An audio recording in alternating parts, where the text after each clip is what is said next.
നമസ്കാരം. മലയാളി വാർത്തയിലേക്ക് സ്വാഗതം. ഷാർജയിലെ വിഭജിക എന്ന് പറയുന്ന യുവതി കുഞ്ഞിനെ കൊലപ്പെടുത്തി ആത്മഹത്യ ചെയ്ത സംഭവം, അതിന്റെ നടുക്കമൊന്നും നമുക്ക് വിട്ടുമാറിയിട്ടില്ല. അതിന് പിന്നാലെയാണ്, തൊട്ട് പിന്നാലെ ദിവസങ്ങൾ പോലും പിന്നിടുന്നില്ല, അതിനിടയിൽ സമാനമായ സംഭവം തന്നെ വീണ്ടും അരങ്ങേറിയിരിക്കുന്നു. അന്യനാട്ടിൽ മലയാളിയായ ഒരു പെൺകുട്ടി ജീവനൊടുക്കിയിരിക്കുന്നു. ഇതിൽ ഏറ്റവും ഭയാനകമായ കാര്യം, ആ ഭർത്താവിന്റെ ക്രൂരതകൾ കാണിക്കുന്ന ഒരു വീഡിയോ അടക്കം പുറത്തു വന്നിട്ടുണ്ട്. നമ്മളിൽ പലരും ഇന്ന് ഉറക്കം എഴുന്നേറ്റ് തന്നെ ഈ ഒരു ക്രൂര വാർത്ത കേട്ടുകൊണ്ടാണ്. അപ്പോൾ ഭയാനകമായ ഒരു സംഭവമാണ് ഉണ്ടായിരിക്കുന്നത്, അല്ലേ? അതെ, കാരണം നമ്മൾ വിഭജികയുടെ കാര്യം പറഞ്ഞു. വിഭജിക ഷാർജയിലാണ് ജീവനൊടുക്കിയത്. അതുപോലെ തന്നെയാണ് അതുല്യയും ഷാർജയിൽ തന്നെയാണ് ജീവനൊടുക്കിയത്. ഇരുവരും കൊല്ലം സ്വദേശികളാണ്. അപ്പോൾ ഈ അതുല്യയുടെ കാര്യം പറയുമ്പോൾ, അതുല്യ 17ാമത്തെ വയസ്സിലാണ് വിവാഹ നിശ്ചയം കഴിഞ്ഞ് 18ാം വയസ്സിൽ വിവാഹം കഴിക്കുന്നു. ഇവർ ബന്ധുക്കളുടെയൊക്കെ എതിർപ്പ് അവഗണിച്ചാണ് വിവാഹിതരായത്. ഏറ്റവും ഒടുവിൽ, അതായത് ഇവർക്ക് 10 വയസ്സുള്ള ഒരു മകളുണ്ട്. ഈ മകൾ നാട്ടിൽ അച്ഛനും, അതായത് ഈ അതുല്യയുടെ അച്ഛനും അമ്മയ്ക്കും ഒപ്പമാണ് താമസിക്കുന്നത്. കാരണം ഈ പിതാവിന്റെ ഇത്തരത്തിലുള്ള ക്രൂര വിനോദങ്ങൾ ആ കുഞ്ഞ് എന്നും ഭയപ്പെട്ടിരുന്നു. അതുകൊണ്ട് തന്നെ ആ കുഞ്ഞ് ജീവിക്കാൻ ആഗ്രഹിച്ചിരുന്നതും സ്വന്തം അപ്പൂപ്പനും അമ്മമ്മയ്ക്കും ഒപ്പം കഴിയണമെന്നാണ്. അതുകൊണ്ടാണ്, ആ ഒരു ആഗ്രഹം പ്രകടിപ്പിച്ചത് കൊണ്ടാണ് കുഞ്ഞിനെ നാട്ടിലേക്ക് എത്തിച്ചത്. ഈ ഏറ്റവും ഒടുവിലായി പോലും ഇത്തരത്തിൽ ഈ പറയുന്ന അതുല്യയുടെ ഭർത്താവ് ഈ മകളെ ഇവിടേക്ക്, അതായത് ഷാർജയിലേക്ക് കൊണ്ടുവരണമെന്ന് പറഞ്ഞുകൊണ്ട് വല്ലാതെ ടോർച്ചർ ചെയ്യുകയായിരുന്നു. ഇതിന്റെ ഒരു തർക്കം നിലനിൽക്കുകയായിരുന്നു. ഇപ്പോൾ ഏറ്റവും ഒടുവിലായി ഭർത്താവ് സതീഷിനെതിരെ വിവിധ വകുപ്പുകളാണ് ചുമത്തിയിട്ടുള്ളത്. ചവറ പോലീസാണ് കേസെടുത്തിട്ടുള്ളത്. അതായത് ഈ കൊലക്കുറ്റത്തിനടക്കമാണ് കേസെടുത്തിരിക്കുന്നത്. അപ്പോൾ വളരെ മൃഗീയമായി തന്നെ ഇയാൾ അതുല്യയെ ആക്രമിച്ചിരുന്നത് വ്യക്തമാക്കുന്ന വീഡിയോകളൊക്കെയാണ് പുറത്തു വന്നിട്ടുള്ളത്. കാരണം ശരീരത്തിൽ ആകമാന പാടുകളാണ്. നാഭിയിൽ തൊഴിക്കുകയും തലയ്ക്ക് അഴിക്കുകയും ഒക്കെ ചെയ്യുന്ന തരത്തിൽ പല ക്രൂരമായ രീതിയിലൊക്കെയാണ് ഇയാൾ പ്രതികരിച്ചിരുന്നത്. അതിന്റെ ചിത്രങ്ങളും വീഡിയോകളും ഒക്കെയാണ് തന്റെ സഹോദരിക്ക് അടക്കം അതുല്യ അയച്ചു നൽകിയിരുന്നത്. അപ്പോൾ ആ വീട്ടിൽ അതുല്യ ശാരീരിക മാനസിക പീഡനങ്ങൾക്കൊക്കെ ഇരയായിരുന്നു എന്നുള്ള വ്യക്തമായ ചിത്രമാണ് പുറത്തു വന്നിരിക്കുന്നത്. കൂടാതെ ഇത്തരത്തിൽ അതുല്യ ഉച്ചത്തിൽ നിലവിളിക്കുന്ന ശബ്ദവും ഒക്കെ കാണാം. ഇയാൾ വളരെയധികം സൈക്കോ പോലെയാണ് ഈ ഒരു വീഡിയോയിലൊക്കെ പെരുമാറുന്നത്. ആക്രമണ സമയത്തൊക്കെ ഒരു പരസ്പര ബന്ധമില്ലാത്ത കാര്യങ്ങളൊക്കെയാണ് ഇയാൾ പറയുന്നത്. ഏറ്റവും ഒടുവിലായി ഇത്തരം തെളിവുകൾ വന്നതിനു ശേഷം ഇപ്പോൾ സതീഷ് രംഗത്ത് വന്നിട്ടുണ്ട്. ഈ സതീഷ് പറയുന്നത്, താൻ ഒരിക്കലും തന്റെ മോളെ എന്നാണ് ഇയാൾ എടുത്തെടുത്ത് മാധ്യമങ്ങൾക്ക് മുന്നിൽ പറഞ്ഞുകൊണ്ടിരിക്കുന്നത്. തന്റെ മകളെ തനിക്ക് നഷ്ടപ്പെട്ടിരിക്കുകയാണ്.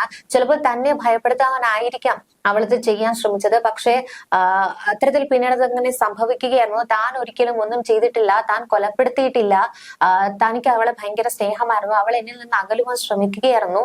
അപ്പോൾ അതിനിടയിൽ ഞാൻ പറയുകയാണ്, എനിക്ക് നീ മാത്രമേ ഉള്ളൂ, എന്റെ മാതാപിതാക്കൾ ആരുമില്ല, എന്റെ അടുത്ത് എന്റെ സഹോദരങ്ങൾ ആരും എനിക്കില്ല, എനിക്ക് നീ മാത്രമേ ഉള്ളൂ, എനിക്ക് നീയാണ് വേണ്ടത്, ആ സമയത്ത് നീ എന്നെ വിട്ടുപിരിഞ്ഞു പോയാൽ എനിക്ക് പറ്റില്ല എന്നൊക്കെ പറഞ്ഞുകൊണ്ട് ഇയാൾ ചേർത്ത് പിടിക്കാനാണ് ശ്രമിച്ചത്. പക്ഷെ ഇത്തരത്തിൽ അതുല്യ അതിന് നിൽക്കുന്നില്ല. അതുല്യ ഇയാൾ അറിയാതെ നാട്ടിലേക്ക് എത്തി. രണ്ടാമത് ഇയാൾക്ക് 40ാം വയസ്സിൽ ഇയാളുടെ 40ാം വയസ്സിൽ ഇയാൾക്കൊരു രണ്ടാമതൊരു കുഞ്ഞുണ്ടാകുന്നു. പക്ഷെ ആ കുഞ്ഞിനെ ആഘോഷം ചെയ്യുന്നു എന്നൊക്കെ തരത്തിലാണ് ഇയാൾ പ്രതികരിച്ചിരിക്കുന്നത്.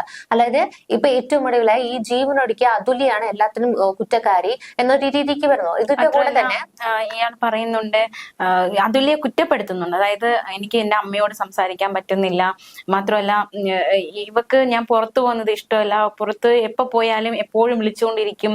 അതായത് ഞാൻ നാട്ടിൽ പോകുമ്പോൾ തന്നെ ഞാൻ അമ്മയായിട്ട് സംസാരിക്കാറില്ല, കാരണം ഇവക്ക് താല്പര്യമില്ലാത്തത് കൊണ്ട് ഞാൻ അങ്ങനെ ചെയ്യാറില്ലായിരുന്നു. ഇങ്ങനെ ഈ പെൺകുട്ടി അതുല്യെ കുറ്റപ്പെടുത്തിക്കൊണ്ടാണ് ഈ സതീഷ് സംസാരിക്കുന്നത്. എങ്കിൽ പോലും എന്റെ കുഞ്ഞ്, അല്ലെങ്കിൽ അവളിങ്ങനെ ചെയ്തു, അല്ലെങ്കിൽ എന്നെ പേടിപ്പിക്കാൻ വേണ്ടി ചെയ്തപ്പോൾ അവൾക്കൊരു കയ്യബദ്ധം പറ്റിയതായിരിക്കാം എന്ന രീതിയിലാണ് ഇപ്പോൾ സതീഷിന്റെ ഒരു പ്രതികരണം. മാത്രമല്ല, ഈ താനൊരു രോഗിയാണ്, തനിക്ക് ഷുഗർ ഉണ്ട്, താൻ 40 വയസ്സാണ്, ഞാൻ എപ്പോ വേണമെങ്കിലും തീരാനുള്ള വ്യക്തിയാണ് എന്നടക്കമുള്ള അത്തരത്തിലൊരു പ്രതികരണമാണ് ഇപ്പൊ സതീഷിന്റെ ഭാഗത്ത് നിന്ന് ഉണ്ടായിരിക്കുന്നത്. ഇയാൾ മറ്റൊരു പ്രതികരണം കൂടെ നടത്തിയിരുന്നു. അതായത് താൻ മദ്യപിക്കും, ശരിയാണ്, കുറച്ചൊക്കെ മദ്യപിക്കും. അപ്പൊ ഇങ്ങനെ മദ്യപിച്ചുകൊണ്ടിരിക്കുന്നതിനിടയ്ക്കാണ് എന്റെ ഒരു സുഹൃത്ത് ഫോൺ വിളിക്കുന്നത്. ഈ വിളിക്കുമ്പോഴാണ് ഞാൻ പുറത്തേക്ക് പോകുന്നത്. പുറത്ത് പോയിട്ട് ഉള്ളിലേക്ക് വന്നപ്പോഴാണ് ഇത്തരത്തിൽ തൂങ്ങി നിൽക്കുന്ന രീതിക്ക് ഈ പറയുന്ന എന്റെ മകളെ എന്നാണ് ഇയാൾ അടുത്തടുത്ത് പറയുന്നത്, കണ്ടത്. അപ്പോൾ ഇയാൾ പറയുന്നത്, താൻ, അതായത് ഒരു 3 പേരോളം തള്ളിയാൽ പോലും നീങ്ങാത്ത ബെഡ് താൻ വരുമ്പോൾ ദിശ മാറി കിടക്കുകയായിരുന്നു. അത് മാത്രമല്ല ഈ അതുല്യയുടെ കാല് നിലത്ത് തട്ടി നിൽക്കുന്ന ഒരവസ്ഥയായിരുന്നു. ആ സമയത്തൊന്നും ആ ഒരു വിപ്രാളത്തിനിടയ്ക്ക് താനത് നോട്ട് ചെയ്തിരുന്നില്ല. പിന്നീടാണ് ഇയാളത് ചിന്തിച്ചത്, ഇങ്ങനെയൊക്കെയാണല്ലോ സംഭവിച്ചത്. പിന്നെ അവളുടെ ആ ഒരു അതുല്യയുടെ ഓർമ്മകളിലേക്ക് കഴിയാൻ പറ്റാത്തത് കൊണ്ട് അയാൾ ആ ഫാനിൽ തന്നെ ജീവൻ എടുക്കാൻ ശ്രമിക്കുന്നു. പക്ഷെ അത് നടക്കുന്നില്ല. അപ്പൊ ഇത് നടന്നത് ഒരു കൊലപാതകമാണോ എന്ന് എനിക്കൊരു സംശയമുണ്ട് എന്നൊക്കെയാണ് ഇപ്പൊ പറയുന്നത്. അയാൾ അതുല്യെ കൊലപ്പെടുത്തിയിട്ടില്ല, പക്ഷെ അവിടെ നടന്നത് ഒരു കൊലപാതക ശ്രമമാണോ എന്ന് അയാൾക്ക് സംശയമുണ്ടെന്ന തരത്തിലാണ് ഇപ്പോൾ ഈ സതീഷ് അവിടെ പറഞ്ഞു വെക്കുന്നത്. അപ്പോ എന്താണ് സംഭവിച്ചത് എന്നത് ഇനി അന്വേഷണത്തോട് സഹകരിക്കുമെന്ന് സതീഷ് പറയുന്നുണ്ട്. അപ്പൊ ഇനി അന്വേഷിക്കാം. ഈ സതീഷ് പറയുന്നുണ്ട്, വേണമെങ്കിൽ CCTV ദൃശ്യങ്ങളൊക്കെ നിങ്ങൾക്ക് പരിശോധിക്കാം, കാരണം ഞാനും പോലീസ് അന്വേഷണത്തിന് വേണ്ടിയിട്ട് കാത്തിരിക്കുകയാണ്. വളരെ നാടകീയമായിട്ട് നമ്മളത്തെ ഷമ്മി, നമ്മുടെ ഫഹദ് ഫാസിലിന്റെ ആ ക്യാരക്ടറൊക്കെ നമുക്ക് ഓർമ്മിപ്പിക്കുന്ന വിധത്തിലാണ് അയാളുടെ എല്ലാ അപ്പിയറൻസും എന്നുള്ളതാണ്. കാരണം വളരെയധികം ക്രൂരമായിട്ട് ആ പെൺകുട്ടിയോട് പെരുമാറുന്ന വീഡിയോകൾ അടക്കം പുറത്തു വന്നിട്ട് പോലും സ്വയം ന്യായീകരിക്കുന്ന ഒരു ആൾ. അയാള് നമ്മൾ പറയും സൈക്കോ ആണ്, അത് സൈക്കോ അല്ല, അത് ശരിക്കും പറഞ്ഞ ഒരു നാർസിസ്റ്റ് ആണെന്ന് നമുക്ക് പറയേണ്ടി വരും. കാരണം ഈ ഒരു നാർസിസ്റ്റിന്റെ ഒരു സ്വഭാവം എന്ന് വെച്ച് കഴിഞ്ഞാൽ ഒരു വ്യക്തി മറ്റൊരാളോടും കരുണയില്ലാതെ സ്വന്തം ഇഷ്ടങ്ങൾക്ക് മാത്രം പ്രാധാന്യം കൊടുക്കുന്നു എന്നിരിക്കട്ടെ, ഏറ്റവും അധികം പ്രാധാന്യവും അംഗീകാരവും കിട്ടേണ്ട വ്യക്തിയാണ് താൻ എന്ന് സ്വയം വിശ്വസിക്കുകയും അങ്ങേയറ്റം നിർബന്ധം ഉണ്ടായിരിക്കുകയും ചെയ്യുന്ന ഒരു ക്യാരക്ടർ ആയിരിക്കും. എല്ലാ സാഹചര്യങ്ങളിലും ഇങ്ങനെ ഒരു പ്രത്യേക പരിഗണന വേണമെന്ന് അയാൾ വാശി പിടിക്കുന്നു. അപ്പോൾ അങ്ങനെയുള്ള ഒരാളാണെന്നുണ്ടെങ്കിൽ അയാൾ ശരിക്കും ഒരു നാർസിസ്റ്റ് ആകാനുള്ള സാധ്യത ഏറെയാണ്. അത് തന്നെയാണ് ഇയാളിൽ നമുക്ക് കാണാൻ കഴിയുക. ഈ ആരെങ്കിലും അവരെ ചോദ്യം ചെയ്താൽ അതിനോട് സഹിഷ്ണുത കാണിക്കാൻ അവർക്കാവത്തില്ല. പുറമെ മികച്ച വ്യക്തിയാണ് താനെന്ന് പ്രകടമാക്കും, പക്ഷെ മനസ്സിനുള്ളിൽ സ്വയം വില തോന്നാത്ത ഒരു അവസ്ഥയിലായിരിക്കും ഇവർ ആ സമയത്ത് കാണിക്കുക. ഇത് മാത്രമല്ല, ഈ നാർസിസ്റ്റായ വ്യക്തിയുടെ പങ്കാളിയുമായി ജീവിക്കുമ്പോൾ നേരിടേണ്ടി വരുന്ന വെല്ലുവിളിയും മാനസിക വ്യഥയൊന്നും ചെറുതൊന്നും ആയിരിക്കില്ല. കാരണം പങ്കാളിയെ എപ്പോഴും ഇവർ നിയന്ത്രണത്തിലാക്കി വെക്കുകയും പല കൗശലങ്ങളിലൂടെ പങ്കാളി അവർക്ക് അടിമപ്പെട്ട് മുന്നോട്ട് പോകും വിധം മാറ്റിയെടുക്കുകയും ചെയ്യുന്ന ഒരു രീതി അവരിലൊക്കെ കാണാൻ കഴിയും. ഈ പങ്കാളിയുടെ ആത്മവിശ്വാസം ഇവർ തകർത്ത് കളയും. പങ്കാളി ചിന്തിക്കുന്നതൊക്കെ തെറ്റാണെന്ന് ഇവർ സ്ഥാപിച്ചെടുക്കും. ഇത്തരത്തിൽ നാർസിസ്റ്റായ ഒരു വ്യക്തിക്ക് ഈ വാക്ക് തർക്കം നടത്താനും കുറ്റങ്ങൾ ചൂണ്ടിക്കാണിക്കാനും ഒക്കെ ഭയങ്കര ഒരു ഗുണത്തെക്കാളേറെ ദോഷം ചെയ്യും. കാരണം അയാളുടെ തെറ്റുകളൊന്നും ചൂണ്ടിക്കാട്ടാൻ കഴിയില്ല, അതൊക്കെ ഗുണത്തെക്കാൾ ഏറെ ദോഷമായിരിക്കും ചെയ്യുന്നത്. അപ്പൊ അങ്ങനെയുള്ള ഒരു വ്യക്തിയിൽ നിന്ന് വൈകാരികമായി അകന്നു നിൽക്കുന്ന എന്നതാകും മനസ്സുകൊണ്ട് തകർന്നു പോകാതിരിക്കാൻ നമുക്ക് ചെയ്യാൻ കഴിയുക. പക്ഷെ ഇത്തരത്തിൽ ഈ അതുല്യ അങ്ങനെ ചെയ്യാൻ ശ്രമിച്ചപ്പോഴെല്ലാം ഇയാൾ ആ പെൺകുട്ടിയെ ഭീഷണിപ്പെടുത്തി അല്ലെങ്കിൽ ആക്രമിച്ചു കൊണ്ടുമാണ് അവിടെ നിർത്താൻ ശ്രമിക്കുന്നത്. ഇയാൾ ഫ്ലാറ്റിന് പുറത്തേക്ക് പോകുമ്പോൾ എപ്പോഴും ആ മുറി പൂട്ടിയിരുന്നതായിട്ട് ഈ പറയുന്ന സുഹൃത്തിനോട്, അതായത് ഈ അതുല്യയുടെ സുഹൃത്തിനോട് അതുല്യ വോയിസ് മെസ്സേജ് ഇട്ടിട്ടുണ്ട്. കാരണം എപ്പോൾ പുറത്തു പോയാലും ഇയാൾ ഫ്ലാറ്റ് പൂട്ടിയെടുത്തിട്ടാണ് ഇയാൾ പോകുന്നത്. ഇയാൾ ഫ്ലാറ്റിലേക്ക് വരുമ്പോൾ ഇയാൾ ഡോർ തുറക്കുന്ന ശബ്ദം കേൾക്കുമ്പോൾ അതുല്യ അകത്തു നിന്നും ഡോർ ഓപ്പൺ ചെയ്യും. അതായത് ഒരു 4 ചുവരുകൾക്കുള്ളിൽ ഒരു കുടുങ്ങിപ്പോയ ഒരു ജീവിതം. മറ്റു ജോലിക്ക് വേണ്ടിയിട്ട് ഇയാൾ അതുല്യ ശ്രമിക്കുമ്പോൾ അതിനൊക്കെ തടയിടുക. കാരണം അവൾക്ക് സൗന്ദര്യം കൂടി പോകേണ്ട മറ്റാരെങ്കിലും അവളെ നോക്കുമോ എന്നുള്ള ഭയം. പിന്നെ ഇവർ തമ്മിൽ നല്ല പ്രായ വ്യത്യാസം ഉണ്ടായിരുന്നു. അപ്പോൾ ഈ അതുല്യക്ക് ഇപ്പോൾ 30 വയസ്സ്, അതായത് പിറന്നാൾ ദിനത്തിലാണ് ജീവനൊടുക്കിയത്. 30 വയസ്സേ ആയിട്ടുള്ളൂ. 18ാം വയസ്സിലാണ് വിവാഹം നടന്നത്. 10 വയസ്സുള്ള മകളാണുള്ളത്. അപ്പോൾ ഇത്തരത്തിലൊരു ചെറുപ്പക്കാരിയായ യുവതിയെ മറ്റാരെങ്കിലും നോക്കുമോ എന്നുള്ള ഒരു ഭയം, അതായത് ഇയാളിൽ നിന്ന് അവൾ വേർപിരിഞ്ഞു പോകുമോ, അങ്ങനെ പല ചിന്തകൾ കൂടിയാണ് ഇയാൾ കടന്നു പോയിക്കൊണ്ടിരുന്നത്. അത് തന്നെയാണ് ആ പെൺകുട്ടി ആ മുറിക്കുള്ളിൽ അനുഭവിച്ചു കൊണ്ടിരുന്നത്.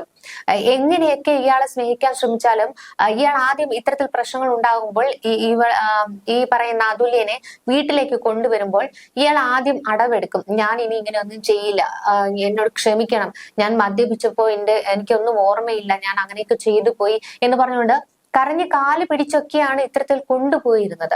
അപ്പോൾ അത്രത്തോളം കൗശലം പ്രയോഗിച്ചുകൊണ്ടായിരുന്നു ഈ അതുല്യമായിട്ട് ഇയാൾ ജീവിച്ചിരുന്നത് എന്നുള്ളതാണ് നമുക്ക് പറയാൻ കഴിയുക. അപ്പോൾ നമുക്ക് സ്വാഭാവികമായിട്ട് ഒരു ചോദ്യം വരും, അതായത് ഇത്രയൊക്കെ സഹിച്ചു നിൽക്കേണ്ട ആവശ്യം ഉണ്ടായിരുന്നോ? ഈ പ്രശ്നങ്ങൾ വരുമ്പോൾ എന്തുകൊണ്ട് ഉപേക്ഷിച്ചു പോയില്ല, അല്ലെങ്കിൽ എന്തുകൊണ്ട് രക്ഷപ്പെടാൻ നോക്കിയില്ല, എന്തുകൊണ്ട് ഒരു ഡിവോഴ്സ് അല്ലെങ്കിൽ കളഞ്ഞിട്ട് പോകാൻ നോക്കിയില്ല, എന്തിന് ഇത്രയും സഹിച്ചു നിന്നു എന്ന് പലരും ചോദിക്കുന്നുണ്ട്. അപ്പൊ സ്വാഭാവികമായിട്ട് ഉയരുന്ന ഒരു ചോദ്യമാണിത്. അപ്പൊ നമ്മളും ചിന്തിക്കും, എന്തുകൊണ്ട് ഇത്രയും, ഇപ്പോ 18ാം വയസ്സിൽ കല്യാണം കഴിഞ്ഞു എന്ന് പറയുന്നു, പറയുന്നു. ഇപ്പൊ 30 വയസ്സായി എന്ന് പറയുന്നു. അപ്പൊ ഇത്രയും ഈ വർഷത്തിനിടയിൽ നിരന്തര ഉപദ്രവം ഉണ്ടായിരുന്നിരിക്കുമല്ലോ. അപ്പോ അതിനൊരു മറുപടിയായിട്ട് ഈ ശബ്ദരേഖയിൽ തന്നെ അതുല്യ പറയുന്ന കാര്യമാണ്.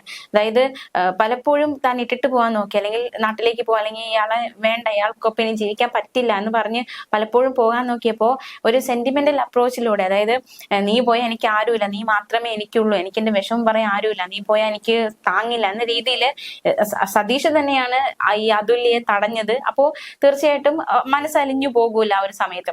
മാത്രമല്ല ഒരിക്കൽ ഇങ്ങനെ പോകാൻ നിന്നപ്പോ സതീഷിന് വേണ്ടി സതീഷിന്റെ ഒരു ഫ്രണ്ട് വിളിച്ചിട്ട് ഈ അതുല്യോട് സംസാരിച്ചു. അതായത് നീ ഒരു അവസരം കൂടി കൊടുക്കണം, അവന്റെ ഭാഗത്ത് നിന്ന് ഇങ്ങനെ ഒരു തെറ്റുണ്ടാകില്ല, നീ ഒരു ചാൻസ് കൂടി അവന് കൊടുക്ക് എന്ന്, ഇങ്ങനെ പോകരുത് എന്നൊരു നിർദ്ദേശം ഫ്രണ്ടിന്റെ ഭാഗത്തു നിന്നുണ്ടായിരുന്നു. അത് മാത്രമല്ല ബന്ധുക്കളോട് ഈ കാര്യങ്ങൾ പറഞ്ഞപ്പോ അമ്മ മാത്രമായിരുന്നു എതിര്, ബാക്കി എല്ലാവരും ഒന്ന് നിൽക്കൂ, അല്ലെങ്കിൽ കുറച്ചുകൂടി നോക്കൂ, നമുക്ക് നോക്കാം, ഒട്ടും ശരിയാകുന്നില്ല എന്നാണെങ്കിൽ നമുക്ക് കളഞ്ഞിട്ട് വരാം, അത് കുറച്ചുകൂടി ഒന്ന് ക്ഷമിച്ച് നോക്കുക, അല്ലെങ്കിൽ ശരിയാകുമായിരിക്കും, അങ്ങനെ ഒരു ഹോപ്പ്, അത് ഇനി ശരിയാകും, അല്ലെങ്കിൽ ഇപ്പോഴത്തെ ഇതൊന്ന് സഹിച്ചു നിൽക്കുക, എല്ലാം പൊറുക്ക് എന്ന ഒരു നിർദ്ദേശമാണ് പലരും ചുറ്റും നിന്നുള്ളവര് ഈ പെൺകുട്ടിയുടെ മേലെ ചുമത്തിക്കൊണ്ടിരുന്നത്. ഈ ആദ്യത്തെ ഉപദ്രവം ഉണ്ടാവും, അല്ലെങ്കിൽ ഇങ്ങനെ ഉപദ്രവം രൂക്ഷമാകുന്നു എന്ന് വന്ന ആ ഘട്ടത്തിൽ തന്നെ കളഞ്ഞിട്ട് വാ എന്ന് പറയാനുള്ള ഒരു ആർജവം. നമ്മളിപ്പോ വിഭജികയുടെ കേസ് എടുത്താലും അത് തന്നെയാണ്. വിഭജികയും ഒരു പ്രതീക്ഷയോടെയാണ് ജീവിച്ചത്. ഇന്ന് ഒരു കുട്ടി ഉണ്ടാകുമ്പോൾ നിരീക്ഷ ശരിയാകും, അല്ലെങ്കിൽ ഒരു കുട്ടി ഉണ്ടാകുമ്പോൾ ഈ പ്രശ്നങ്ങളെല്ലാം മാറുമെന്ന പ്രതീക്ഷയോടെ ചുറ്റുമുള്ളവരും അങ്ങനെ തന്നെയാണ് ഉപദേശിച്ചുകൊണ്ടിരുന്നത്. ക്ഷമിക്കുക, എല്ലാം ഓക്കെ ആകും, എല്ലാം സെറ്റ് ആവും, അതുവരെ ഒന്ന് വെയിറ്റ് ചെയ്യും. അങ്ങനെ ആ ഒരു ഇതുണ്ടല്ലോ, ആ ഒരു ഉപദേശം ഉണ്ടല്ലോ, ഒരു അസ്ഥാനത്തെ ഉപദേശം, അത് കാരണമാണ് ഇപ്പൊ 2 പെൺകുട്ടികളുടെ ജീവൻ പോയതെന്ന് പറയേണ്ടി വരും. കാരണം അതുല്യയുടെ കേസിൽ അവരുടെ മാതാപിതാക്കൾ പറയുന്നുണ്ട് ഈ ബന്ധം ഉപേക്ഷിച്ച് വരാൻ പലപ്പോഴായിട്ട് പ്രേരിപ്പിച്ചിരുന്നു. പക്ഷെ അതിനിടയിലൊക്കെ ഇത്തരത്തിൽ സതീഷ് പല അടവുകളും പുറത്തെടുക്കുമ്പോൾ അതുല്യ അതുമായിട്ട് ഒന്ന് എന്താ പറയാ യോജിച്ചു പോകാൻ പരമാവധി ശ്രമിച്ചിരുന്നു. പക്ഷേ ഒട്ടും പറ്റുന്നില്ല എന്ന് കണ്ടപ്പോഴാണ് ഏറ്റവും ഒടുവിലായിട്ട് സുഹൃത്തിന് മെസ്സേജ് അയച്ചുകൊണ്ട് പറയുന്നത്, ഞാൻ ജൂലൈയിൽ അവസാനത്തോടെ തന്നെ നാട്ടിലേക്ക് എത്തും, എനിക്കിതുമായിട്ട് മുന്നോട്ട് പോകാൻ കഴിയുമെന്ന് എനിക്ക് തോന്നുന്നില്ല, അയാളുടെ സ്വഭാവം മാറുമെന്ന് തോന്നുന്നില്ല, എന്നെ ഭയങ്കരമായിട്ട് ഉപദ്രവിക്കുന്നു എന്നൊക്കെ അതുല്യ തുറന്നു പറഞ്ഞത്. അപ്പോൾ തീർച്ചയായിട്ടും ഈ മാസത്തോടു കൂടി തന്നെ അതുല്യ നാട്ടിലേക്ക് പോകുമെന്ന് ഇയാൾക്ക് ഉറപ്പായിരുന്നു. അതിനാൽ തന്നെയാണ് അവിടെ പലതരത്തിലുള്ള പ്രശ്നങ്ങൾ ഉടലെടുത്തതും ഏറ്റവും ഒടുവിലായിട്ട് ഒരു കൊലപാതകം എന്ന് തന്നെ നമുക്ക് പറയാൻ കഴിയുള്ളൂ. ഇനിയിപ്പം സതീഷ് ഏതൊക്കെ തരത്തില് താൻ അവിടെ പോയിട്ട് വന്നപ്പോൾ ഇത്തരത്തിൽ തൂങ്ങി നിൽക്കുന്നതാണ് കണ്ടത്, അവിടെ വേറെ ആരെങ്കിലും വന്നിരുന്നു, കൊലപാതകം നടന്നു എന്ന് പറഞ്ഞാൽ പോലും പല സംസാരിക്കുന്ന തെളിവുകളും നമുക്ക് മുന്നിൽ തന്നെ ഇട്ടു തന്നിട്ടാണ് ഈ അതുല്യ യാത്രയായിരിക്കുന്നത് എന്നുള്ളതാണ്. കാരണം സ്വന്തം കുഞ്ഞിന്റെ മുന്നിൽ വെച്ച് പോലും ഇയാൾ മദ്യപിക്കുമായിരുന്നു. അതായത് ഒരു അച്ഛൻ ഒരു മകളോട് എന്താണ് കാണിക്കേണ്ടത് അതായിരുന്നില്ല കാണിച്ചിരുന്നത്. കാരണം അവർക്ക് കുഞ്ഞുങ്ങളെ സ്നേഹിക്കാൻ അറിയില്ല, കാണുമ്പോഴെല്ലാം ദേഷ്യമാണ്. അപ്പോൾ ഇങ്ങനെയുള്ള ഒരു വ്യക്തിയുടെ രണ്ടാമത്തെ ഒരു കുഞ്ഞ് വന്നാലും ഇതൊക്കെ തന്നെയായിരിക്കും ആവർത്തിക്കുക എന്നുള്ളത് കൊണ്ട് തന്നെയായിരിക്കാം അതുല്യ അതിൽ നിന്നൊരു പാഠം പഠിച്ചത് കൊണ്ടായിരിക്കാം തന്റെ മൂത്ത കുഞ്ഞിനുണ്ടായ അനുഭവം ഇതിലൂടെ വരരുതെന്ന് കരുതിക്കൊണ്ട് അത്തരത്തിൽ കുഞ്ഞിനെ അബോർഷൻ ചെയ്തത്. നമുക്ക് അതുല്യയുടെ ഭാഗത്തു നിന്ന് ചിന്തിക്കുമ്പോൾ അത്തരത്തിൽ നമുക്ക് അത് അതുല്യ ചെയ്തത് തെറ്റാണ് എന്ന് നമുക്ക് വരുത്തി തീർക്കാൻ കഴിയില്ല. കാരണം ആ പെൺകുട്ടി അനുഭവിച്ചത് ആ പെൺകുട്ടിക്ക് മാത്രമേ മനസ്സിലാവുകയുള്ളൂ. കാരണം കഴിഞ്ഞ 12 വർഷമായി ആ പെൺകുട്ടി അനുഭവിക്കാവുന്നതിന്റെ അങ്ങേ അറ്റം ഇയാളിൽ നിന്ന് അനുഭവിച്ചു കഴിഞ്ഞു. തന്റെ കുഞ്ഞു പോലും പേടിച്ച് വിറച്ചുകൊണ്ട് താൻ മുത്തശ്ശനും ഒപ്പം ജീവിച്ചു കൊള്ളാം, എനിക്ക് അവിടെ നിന്ന് പഠിച്ചാൽ മതി എന്ന് പറഞ്ഞുകൊണ്ട് നിർബന്ധം പിടിച്ചിട്ടാണ് നാട്ടിലേക്ക് പോലും വന്നത്. അപ്പൊ തന്നെ നമുക്ക് മനസ്സിലാകാം എത്രത്തോളം പീഡനങ്ങൾ ആ വീടിനുള്ളിൽ നടന്നിരുന്നു എന്നുള്ളത്. അത് തന്നെയാണ് ഒരു രണ്ടാമത്തെ ഒരു കുഞ്ഞിലൂടെ വീണ്ടും വന്നു കഴിഞ്ഞാൽ നടക്കാൻ പോകുന്നതെന്നും ഈ അതുല്യക്ക് അറിയാം. തീർച്ചയായിട്ടും അതുല്യ ഇയാളിൽ നിന്ന് രക്ഷപ്പെടുവാൻ ശ്രമിച്ചിട്ടും ഏറ്റവും അവസാനം അതിന് കഴിയാതെ ഇയാളുടെ കൈ കൊണ്ട് തന്നെ മരിക്കേണ്ട ഒരു അവസ്ഥയാണ് ഇവിടെ വന്നിരിക്കുന്നത്.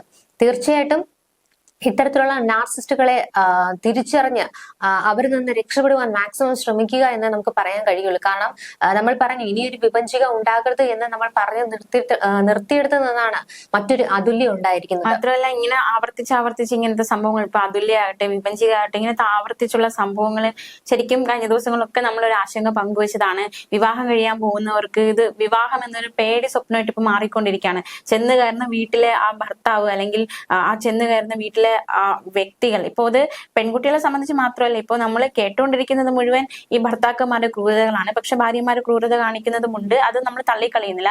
എങ്കിൽ പോലും ഈ വിവാഹം എന്ന ഒരു സമ്പ്രദായം ഒരു വലിയൊരു ആശങ്ക ജനിപ്പിക്കുന്ന, അല്ലെങ്കിൽ നമ്മുടെ ജീവൻ എടുക്കുന്ന തരത്തിലുള്ള ഒരു കാര്യമായിട്ട് വിവാഹങ്ങൾ മാറിക്കൊണ്ടിരിക്കുന്നു എന്നത് വലിയൊരു സാമൂഹ്യ വിപത്തായിട്ട് മാറിക്കൊണ്ടിരിക്കുകയാണ്. ഇപ്പൊ ഒരു സന്തോഷത്തോടെ ഒരു കല്യാണ ജീവിതത്തിലേക്ക് പ്രവേശിക്കുമ്പോൾ അവിടെ നമ്മൾ കാത്തിരിക്കുന്ന ഇത്തരത്തിലുള്ള ഒരുപാട് സംഭവങ്ങളാണ്. അതായത് എന്താ ഇങ്ങനെ ഭർത്താക്കന്മാരുടെ ക്രൂരത, ഭാര്യമാരുടെ ക്രൂരത, വിശ്വാസ വഞ്ചന, അതുപോലെ തന്നെ അവിഹിതങ്ങള്, അപ്പൊ ഇങ്ങനത്തെ സംഭവങ്ങള് ഇതെല്ലാം ഇങ്ങനെ വിവാഹ ജീവിതത്തിൽ ഒരു പരസ്പരം ഒരു പൊരുത്തമില്ലായ്മ, മാത്രമല്ല പരസ്പരം വിശ്വാസ്യതയില്ലായ്മ, പരസ്പരം വഞ്ചിക്കുന്ന സ്വഭാവം, അപ്പൊ ഇതെല്ലാം ഇങ്ങനെ കൂടിക്കൂടി വരികയാണ്. അത് ശരിക്കും എന്താ ആരാണ് അവനവന്റെ ഒരു സെൽഫ് കൺട്രോൾ, അല്ലെങ്കിൽ അവനവൻ തന്നെ ചിന്തിച്ച് മുന്നോട്ട് പോയില്ലെങ്കിൽ അതിനുള്ള പരിഹാരം അവരവരുടെ കയ്യിൽ തന്നെയാണ്.